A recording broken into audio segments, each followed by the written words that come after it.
প্রায় দেখা যায় যে মুসলমানদের মধ্যে নিজেদের মধ্যে মারামারি লেগে যাচ্ছে। একদিকে আমরা দেখি ফিলিস্তিনের গাজার মানুষগুলো একটু স্বস্তির নিঃশ্বাস ফেলতে পেরেছে, অনেকদিন পর তারা রাতে একটু প্রশান্তির ঘুম, এটা তাদের তৌফিক হয়েছে।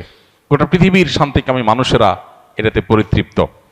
একটা জায়গাকে রীতিমতো জাহান্নামে পরিণত করা, মানুষের জীবনকে সম্পূর্ণ তছনছ করে দেওয়ার এই জুলুম হঠাৎ করে বন্ধ হওয়ার বা এই জুলুম থামার একটা উপক্রম বা উপায় যখন, সম্ভাবনা যখন বের হয়েছে এবং কিছুটা যখন মানুষ স্বস্তির নিঃশ্বাস ফেলছে, যুদ্ধবিরতি পথে যখন কিছুটা অগ্রসর হয়েছে, তখন গোটা পৃথিবীর মানুষ প্রশান্তি পেয়েছে। আমরা দোয়া করি আল্লাহ তাআলা গাজাবাসীর এই স্বস্তি, তাদের এই শান্তির ঘুমকে আল্লাহ তাআলা চিরস্থায়ী করে দিন এবং গোটা পৃথিবীর সমস্ত মানুষের সমস্ত কষ্ট দূর করে দিন, জালেমদেরকে আল্লাহ তাআলা থামিয়ে দিন, আমরা দোয়া করি।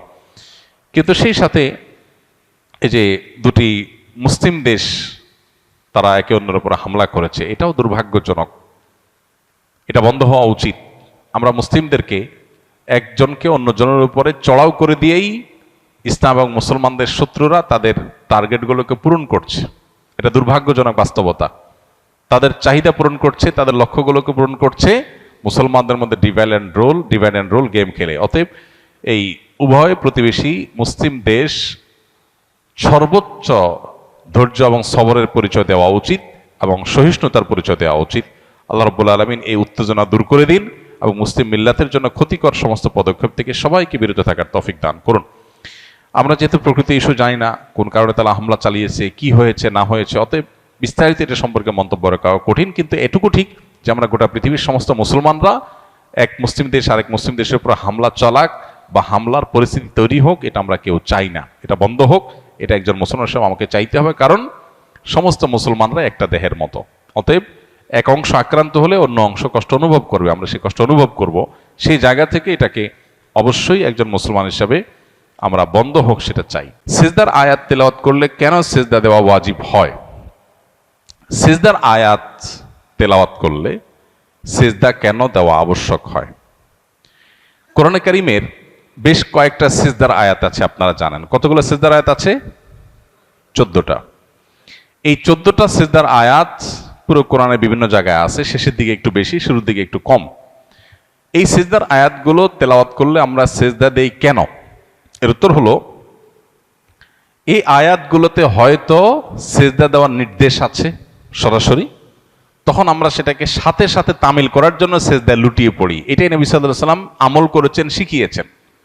যেমন একটা সিজদার আয়াতে আল্লাহ তাআলা বলেছেন, তোমরা আল্লাহর উদ্দেশ্যে সিজদা নিবেদন করো। এই আয়াত তেলাওয়াত করার পর নবী সাল্লাল্লাহু আলাইহি ওয়াসাল্লাম সাথে সাথে সিজদা লুটিয়ে পড়েছেন, যেহেতু আল্লাহ নির্দেশ করেছেন, সাথে সাথে সেটার উপর আমল করেছেন। আমরাও সেটার উপর আমল করে সিজদা করি। আবার সিজদার আয়াতের মধ্যে কোন সিজদার আয়াতের মধ্যে সিজদার সরাসরি নির্দেশ নাই, সিজদা করো এই নির্দেশ ডাইরেক্ট নাই, কিন্তু আল্লাহর কোনো বান্দা, কোনো নেককার, কোনো আল্লাহর ওলি, আল্লাহর কোনো প্রিয় বান্দা, তিনি হয়তো কোনো একটা বিশেষ পরিস্থিতিতে আল্লাহর প্রতি আবেগে আকুল হয়ে বা আল্লাহর প্রতি অনুগত হয়ে তিনি সিজদায় লুটিয়ে পড়েছেন। সেই বর্ণনাটা যখন কোনো আয়াতে দেওয়া হয়, ওই বর্ণনাটা যখন আমরা তেলাওয়াত করি, নবী সাল্লাল্লাহু আলাইহি ওয়াসাল্লাম তেলাওয়াত করার সময় তিনিও তার অনুকরণে সিজদায় লুটিয়ে পড়েছিলেন, আমরাও সেজন্য লুটিয়ে পড়ি। অতএব কোরআনে কারীমের সিজদার আয়াত তেলাওয়াতের পর যে সিজদা দেওয়া হয়, এটার কারণ হলো হয় সরাসরি সিজদার নির্দেশ আছে, ওইটাকে সাথে সাথে তামিল করা, অথবা সিজদা করার মতো কোনো, আল্লাহর প্রতি সিজদা নিবেদন করার মতো কোনো আবহাওয়া, কোনো পরিবেশ, কোনো বর্ণনা এসেছে, তখন সাথে সাথে সিজদা লুটিয়ে পড়ে আল্লাহর কৃতজ্ঞতা জ্ঞাপন করা। এই আমলটি নবী সাল্লাল্লাহু আলাইহি ওয়াসাল্লাম করেছেন, সেজন্য আমরাও করি। এমনকি যদি এই লজিক্যাল কারণ নাও জানা থাকতো, নবীজি সাল্লাল্লাহু আলাইহি ওয়াসাল্লাম করেছেন, সেজন্য আমরা করি। এটাই হলো সবচেয়ে সলিড এবং সহজ উত্তর আমাদের জন্য।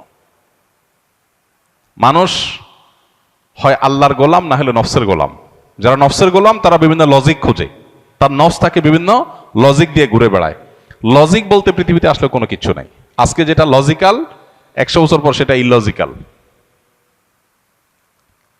মানুষের যুক্তি বুদ্ধি এটা কোনো স্থায়ী কিছু না, এটা পরিবর্তনশীল, তাই না?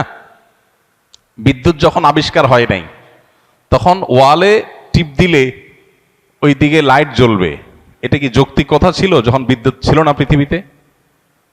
যদি পৃথিবীতে বিদ্যুৎ যখন আবিষ্কার হয় নাই, তখনকার মানুষকে বলা হতো যে ভাই এখানে টিপ দিলে ওখানে লাইট জ্বলবে, ফ্যান চলবে, আবার এখানে টিপ দিলে ওই জিনিসটা ঘোরা বন্ধ হয়ে যাবে। এটা যদি 200 বছর আগের মানুষকে বলা হতো, তারা বলতো এটা কি যৌক্তিক না অযৌক্তিক? বলতো পাগল নাকি, গল্প দিয়ে আর জায়গা পাও না, না এটা কেমনে হবে? কে বুঝতো না? তারা বুঝতো হাত পাখা, তারা বুঝতো পাখা টান নাড়লে রাজা বাচ্চারা বসে থাকতো, দুইজন মিলে টানতো, এটা তারা বুঝতো। তাদেরকে যদি বলতো ভাই এখানে সুইচ দিলেই ওখানে ইয়ে হয়ে যাবে, কার্ড দিলেই টাকা বাইর হয়ে যাবে, ফ্রিজে রাখলে পানি ঠান্ডা হয়ে যাবে, এগুলো আবিষ্কার যখন হয় নাই তখন মানুষ বুঝে নাই। তখনকার মানুষের কাছে এই জিনিসগুলো যদি বলা হতো, সেগুলো কি তারা এটাকে লজিক্যাল বলতো না ইলজিক্যাল বলতো? ইলজিক্যাল বলতো, অযৌক্তিক বলতো।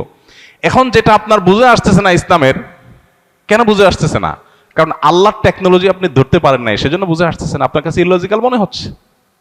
এই জন্য ইমানদার সে তার লজিকের গোলামি করে না, সে আল্লাহর গোলামি করে। সে বলে আমার আল্লাহ বলছেন, দ্যাটস ইট, শেষ, আমার বোঝার দরকার নেই। অতএব কিয়ামত যত নিকটবর্তী হচ্ছে তত বেশি ফিতনাগুলো বাড়ছে। আল্লাহ আমাদেরকে হেফাজত করুন।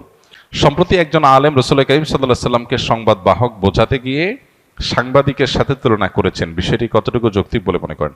প্রথম কথা হলো যে নবী করিম সাল্লাল্লাহু আলাইহি সাল্লামের শানে, আল্লাহর শানে, দ্বীনের এ জাতীয় কোর ইস্যুগুলোতে কথা বলতে আমাদের অনেক ভেবেচিন্তে কথা বলতে হবে, অনেক দায়িত্বশীলতার পরিচয় দিতে হবে।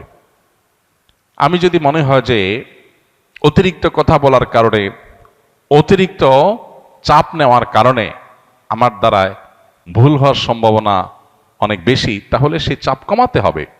কারণ বিষয়টা অনেক স্পর্শকাতর। নবী করিম সাল্লাল্লাহু আলাইহি সাল্লামকে সাংবাদিক এটা কোনোভাবে বলা যায় না। তিনি সংবাদ ওহির বাহক ছিলেন, ওহির বার্তা পৌঁছে দিয়েছেন আমাদের কাছে। তিনি রাসূলুন আমিন, তিনি নবী আল উম্মি। তাকে আল্লাহ তাআলা যে সমস্ত উপাধিতে ভূষিত করেছেন, আমরা সেই উপাধিগুলো তাকে দেব। এর বাইরে আমরা নিজেরা কোনো উপাধি যদি দেই যে উপাধিটা তার শানকে ছোট করে, তাহলে সেটা তার শানের খেলাফ, তার শানের সাথে যায় না। মানুষ হিসাবে এরকম স্লিপ অফ টাং বা মানুষ হিসাবে এরকম বলার ভুল যদি আমাদের হয়, সাথে সাথে আমাদের সেটা স্বীকার করে ইস্তিগফার করা দরকার। আমাদের কেউই আমরা ভুলের ঊর্ধ্বে না, আমাদের সবারই কম বেশি ভুল হয়। ভুল হলে সেটা কারেকশন করা উচিত এবং ভুলের রেশিও কমিয়ে আনার জন্য আমাদের খুবই দায়িত্বশীলতা এবং খুবই সচেতনতার সাথে দাওয়া পেশ করা উচিত। আল্লাহ আমাদেরকে তৌফিক দান করুন। প্রচলিত অর্থে যারা সাংবাদিক, তাদের একটা ডেফিনিশন আছে। নবী সাল্লাল্লাহু আলাইহি সাল্লামকে এই শব্দ দ্বারা যদি ভূষিত করা হয়, তাহলে নবী করিম সাল্লাল্লাহু আলাইহি সাল্লামকে এই ছাঁচে ফেলা হয় এবং একজন সাংবাদিকের মতো করে তাকে মানুষ কল্পনা করবে, ভাববে, যেটা তার শানের খেলাফ, যেটা তার শানে যায় না। তিনি যে আল্লাহর পক্ষ থেকে পাওয়া প্রাপ্ত সংবাদ বা আল্লাহর পক্ষ থেকে প্রাপ্ত ওহী মানুষের কাছে পৌঁছে দিয়েছেন, এটা প্রচলিত অর্থে সাংবাদিকের সংবাদ পরিবেশন করার সাথে তুলনা করার মতো নয়। অতএব এটা শব্দ চয়নগত হয়তো ত্রুটি। তো এই ত্রুটিগুলো আমাদের যেন না হয় বা কমে আসে, সেজন্য সতর্ক থাকা এবং পাশাপাশি ত্রুটি হলে সাথে সাথে সেটা সংশোধন করা দরকার। কোনো এক ব্যক্তি বৈধ মান্যত করেছেন যে কোনো একটি ক্রিয়া সফলভাবে সম্পন্ন হওয়ার উদ্দেশ্যে ঘটনাক্রমে তার সেই উদ্দেশ্য পূর্ণ হতে বেশ সময় লেগে যায়। ফলে মানতকারী ব্যক্তি তার কৃত উক্ত মান্যতটি ভুলে যায়। তবে তার এতটুকু মনে আছে যে আমি এই কাজটি পূর্ণ হওয়ার জন্য কোনো একটি মান্যত করেছিলাম। তাহলে এই পরিস্থিতিতে তার করণীয় কি মান্যত করেছেন সেটা তিনি জানেন না, কিন্তু মানত করেছেন এতটুকু মনে আছে।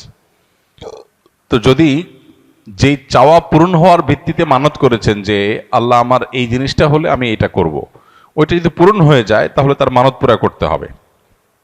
এখন মানতের ফিগার, পরিমাণ, মানতের ধরন, ধাঁচ, সেটা যদি আপনার মনে না থাকে, মানতটা যদি বিশুদ্ধ হয়ে থাকে মৌলিকভাবে, এতটুকু মনে থাকে যে যা মানত করেছে সেটা বিশুদ্ধ মানত হয়েছে, তাহলে সেটা পূর্ণ করা জরুরি। সেক্ষেত্রে আপনার প্রবল সম্ভাবনা, প্রবল ধারণা কোনটা হয় সেটাকে আপনি প্রায়োরিটিতে রেখে তারপর আপনি মানত করবেন। বাস, তাহলে ইনশাআল্লাহ বিদিনিল্লাহ সেই মানতটা পূরণ করবেন। আপনার যদি মনে হয় যে আমি 10,000 টাকা গরিব দুঃখীদেরকে দান করব, এরকম নিয়ত করছি বলে মনে হয়, 5,000 টাকা নিয়ত করেছি, তাহলে এমন একটা ফিগার আপনি মানত হিসাবে আদায় করেন, যেটা আদায় করলে আপনার সন্দেহ দূর হয়ে যাবে যে প্রবল ধারণা বা আপনার জোরালো সম্ভাবনা আমি এটা করেছি, সেটা যদি আপনি আঁচ করতে পারেন এবং নির্ধারণ করতে পারেন তাহলে সেটাকে ঠিক করে আপনি মানত পুরা করবেন। এবং যেহেতু ইবাদতের ইস্যু, সেক্ষেত্রে একটু সন্দেহের ঊর্ধ্বে ওঠার চেষ্টা করবেন। 5,000 কি 10,000 সন্দেহ হচ্ছে, তাহলে 10,000 কি আপনি যদি ধরেন তাহলে এটা সেফ সাইড হয়ে যায় আপনার জন্য, সেভাবে আপনি মানত পুরা করবেন।